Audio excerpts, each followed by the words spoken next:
নমস্কাৰ, মোৰ নাম আসমিনা বেগম। মোৰ ঘৰ লখিমপুৰৰ লালুক পদ্মপুৰ গাঁৱত। মই এই লকডাউনত ঘৰতে থাকি পঢ়া শুনা কৰিছোঁ আৰু নিজে বহুতো কবিতা ৰচনা কৰিছোঁ। তাৰে এটি কবিতা মই আপোনালোকৰ আগত আবৃত্তি কৰিবলৈ ওলাইছোঁ।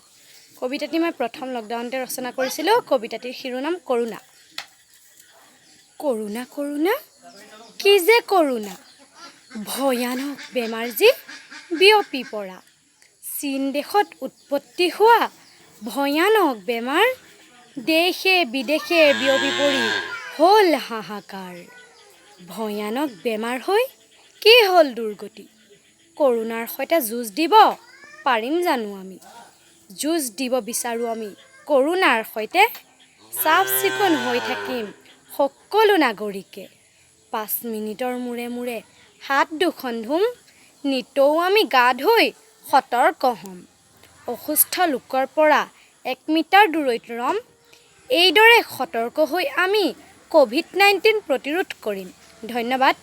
আৰু মোৰ এই কবিতাটি যদি আপোনালোকে ভাল পাইছে, শুনি ভাল পাইছে, তেনেহ'লে লাইক কৰিব, কমেণ্ট কৰি জনাব আৰু মোক আৰু আগুৱাই যাবলৈ আশীৰ্বাদ দিব। ধন্যবাদ।